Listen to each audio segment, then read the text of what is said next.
நான் சொல்ற கம்பெனிலாம் கேள்விப்பட்டீங்களான்னு பாருங்க. Avenue Supermarket, FSN e-commerce, PB Fintech இந்த மாதிரி கம்பெனிலாம் நீங்கள் கேள்விப்பட்டிருக்கீங்களா? அப்படி கேள்விப்பட்டிருந்தா கமெண்ட் பண்ணுங்க.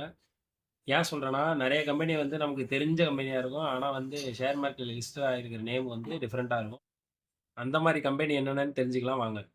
ஃபர்ஸ்ட் பேடிஎம் 197 கம்யூனிகேஷன் தான் இவங்களோட லிஸ்டட் நேமு. பேடிஎம் பற்றி உங்கள் எல்லாருக்கும் தெரிஞ்சிருக்கும். அவங்க முழுசாக அந்த பேமெண்ட் சம்மந்தமாக உள்ள கம்பெனி. அடுத்தது நைக்கா. நைக்கா வந்து என்ன நேமில் இருக்குன்னு பார்த்தீங்கன்னா எஃப்எஸ்என் இ-காமர்ஸ் அப்படிங்கிற. நைக்கா பற்றி உங்கள் எல்லாருக்கும் தெரிஞ்சிருக்க வாய்ப்பு இல்லை, ஆனால் லேடிஸ்களுக்கெல்லாம் தெரிஞ்சிருக்க நிறையா வாய்ப்பு இருக்குது. மேக்கப் ஐட்டம் நிறையா நைக்கா தான் ப்ரொடியூஸ் பண்ணுறாங்க. அடுத்தது பாலிசி பஜார். பாலிசி பஜாரை பற்றி கேள்விப்படாத ஆளுங்களே இல்லை. ஏன்னு பார்த்தீங்கன்னா இப்போ இருக்கிற எல்லா டேர்ம் இன்சூரன்ஸ்லேருந்து லைஃப் இன்சூரன்ஸ் வரைக்கும் எல்லாமே வந்து பாலிசி பஜார் மூலியமாக தான் எல்லாரும் பண்ணுறாங்க. அப்பேற்பட்ட கம்பெனி வந்து பிபி ஃபின்டெக்குங்கிற பேரில் ஷேர் மார்க்கெட்டில் ட்ரேட் ஆகிட்டு இருக்கு. அடுத்ததாக இந்த கம்பெனி, இது தெரியாத ஆளுங்க குழந்தைங்க கூட தெரியும், ஜொமேட்டோ. ஜொமேட்டோ என்னான்னு பேரில் இருக்குன்னு பார்த்தீங்கன்னா எட்டர்னல். எட்டர்னலுங்கிறது இப்போ ரீசெண்டாக சேஞ்ச் பண்ணியிருக்காங்க அவங்களோட பேரண்ட் கம்பெனி நேமு.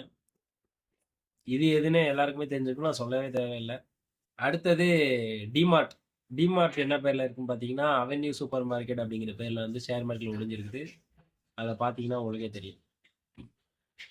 டிமார்ட்டில் இந்த மாதிரி ஏ டு செட் எல்லாமே கிராசரிலேருந்து எல்லா ஐட்டமும் விற்கிறாங்க. அடுத்தது முக்கியமான ஸ்டாக் பார்த்தீங்கன்னா மேப் மை இந்தியா. அது வந்து சி இன்ஃபோ சிஸ்டம் அப்படிங்கிற பேரில் இருக்கும். மேப் மை இந்தியா எதுக்குன்னு பார்த்தீங்கன்னா நம்ம கூகுள் மேப்புக்கு ஆல்டர்னேட்டிவாக இந்தியன் கம்பெனி ப்ரொமோட் பண்ணுற ஆப் தான் மேப் மை இந்தியா.